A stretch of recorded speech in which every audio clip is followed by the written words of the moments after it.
Bonjour à tous. Dans cette vidéo, on va présenter l'exercice du produit de matrice.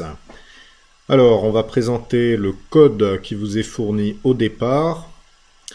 On va présenter le résultat ou un résultat qui est attendu à l'arrivée et quelques indications pour commencer.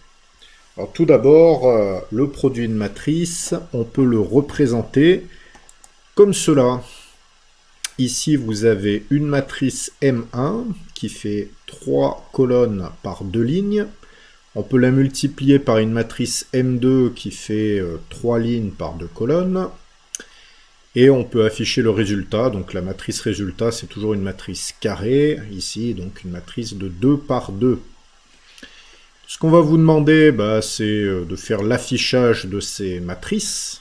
La matrice 1, la matrice 2 et la matrice résultat M1 fois M2 dans des tableaux HTML, sachant que les matrices seront représentées par des tableaux de nombres, voilà, qui vous seront fournis par un service, le matrix service.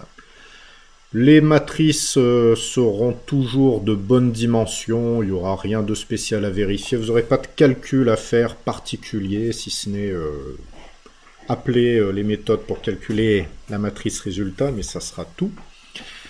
Et quelque chose qu'il faudra réussir à faire, c'est, quel que soit l'affichage que vous choisissez, être capable de faire quelque chose comme ça. C'est-à-dire, je me place sur une case du tableau résultat, de la matrice résultat, et ça m'affiche les deux vecteurs qui ont servi à faire le calcul. Donc pour un produit de matrice, typiquement, je vais prendre le vecteur jaune de la matrice 1, 3, 1, 2, le vecteur jaune de la matrice 2, 5, 3, 7. Je vais faire le produit scalaire de ces deux vecteurs, ce qui me fera 5 fois 3, plus 3 fois 1, plus 7 fois 2, ce qui me fait bien 32. Pareil pour les autres. Si je me retrouve sur cette case, je fais le produit du vecteur 3, 1, 2 avec le vecteur 4, 3, 2.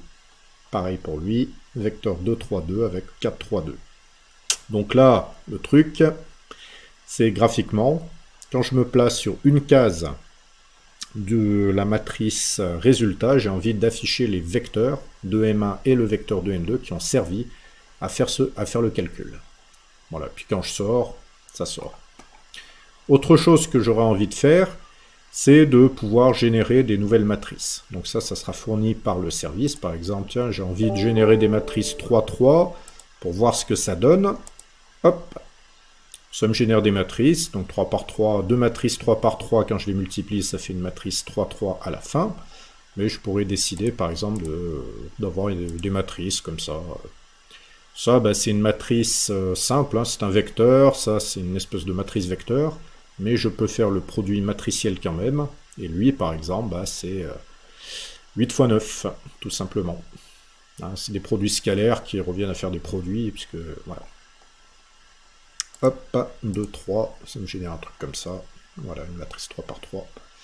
Voilà, donc, un affichage des matrices et de la matrice résultat. Un affichage, ici, d'un petit formulaire qui vous permettra de régler, de générer en fait des matrices de certaines dimensions. On prendra, si vous voulez, vous pouvez faire de la détection d'erreurs, par exemple des trucs comme ça. Ça fait une erreur. Moi, je ne l'ai pas géré, c'est pas nécessaire. Vous n'êtes pas obligé de le gérer non plus. À 0, ça descend à 0. Bon, on arrive à faire des trucs, mais c'est pas... Non, c'est faux d'ailleurs. Voilà. Donc, à vous de faire ça. Alors, quelques indications. Donc, vous ne gérez pas les erreurs ici. Vous vérifiez les bornes si vous voulez, vous les rajoutez. C'est pas très grave, c'est pas l'important.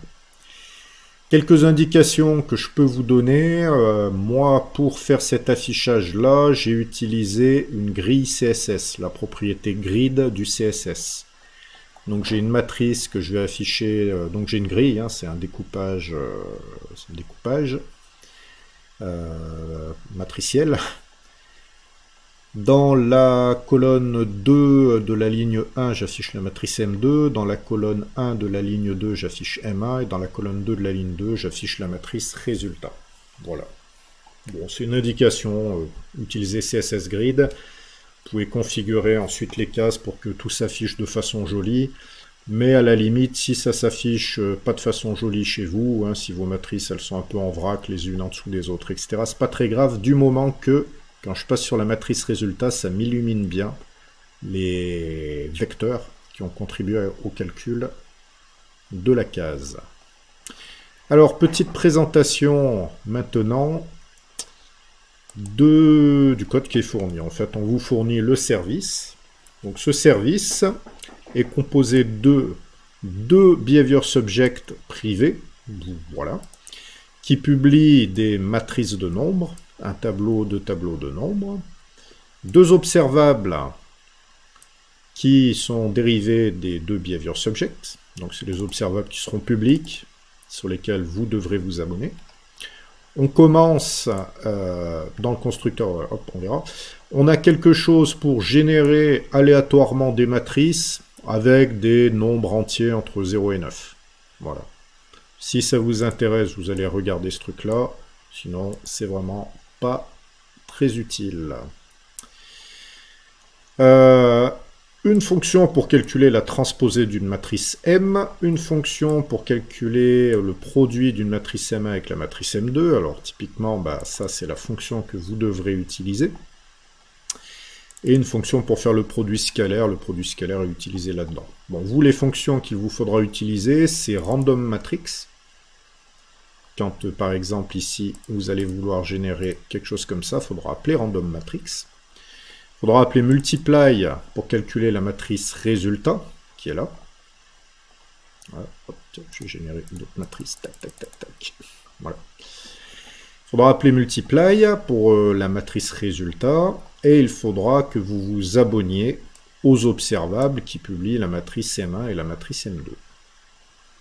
Voilà, ça c'est pour les indications que je peux vous donner à propos du service. Alors, vous n'avez pas de composant à générer. Vous allez utiliser le composant racine, hein, classique, qui est généré par les applications Angular, donc app component, et vous mettrez votre code dedans, le code de la vue dans app.component.html et le code de votre vue modèle dans app.component.ts. Voilà ce que je peux vous indiquer. Il y a un forum, n'hésitez pas à poser des questions dessus si vous en avez. Et puis, bon courage!